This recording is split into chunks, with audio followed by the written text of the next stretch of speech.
On January 1st, sweeping changes went into place for homeowners insurance. So Realtor Maria Raymer and her son Colin Raymer, who's also a real estate agent on her team, are joining us to explain it all. Welcome back to First Coast Living. Thanks. I always love learning more and more about the real estate market. It seems like stuff is always changing and evolving, so I love that you have that information for us. So first, let's get into this, Maria. Can you tell us what this means to homeowners, how it affects the cost coverage, and even the company they use?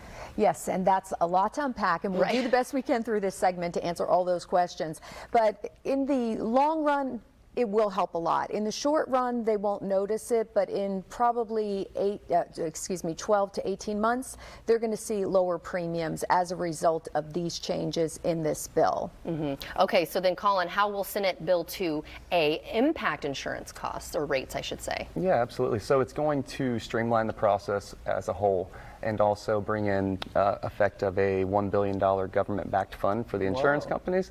Yeah, so it makes them feel a little more secure, that sort of thing. And then on top of that, they're going to eliminate the frivolous lawsuits, and then which also kind of open up the market, make it a little more competitive, and allow the insurance companies to come back in and write their policies and feel a little more secure about that. And with that competitiveness and the multiple providers coming in, it's going to bring down our costs for the homeowners. Yeah, trickling down the benefits, Correct. right? I love that. Okay, so then what other changes are we seeing with this bill? Yeah, so it's going to shorten the timelines of visiting the site, approving or denying the claim, settling the claim, and for people who have ever been involved in that, it's been a long, kind of frustrating process. So bringing those timelines down are going to be a big help to the homeowners too, to get back in their house and get their life back, you know, settled back in again. So another big change with this bill is it's designed to get people off the government-backed Citizens policy.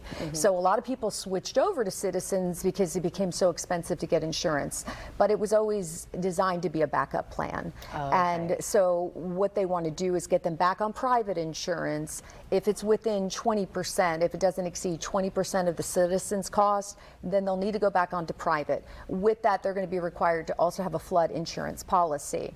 So that's kind of a double-edged sword, and the reason why is because, yes, if you were in a non-required flood area, you didn't have to have that cost. You didn't have to have a flood policy. Right. So now you will. But the upside of that is it minimizes risk, and I think that that's an important thing people kind of lose sight of. We're in Florida, we do have a lot of hurricanes.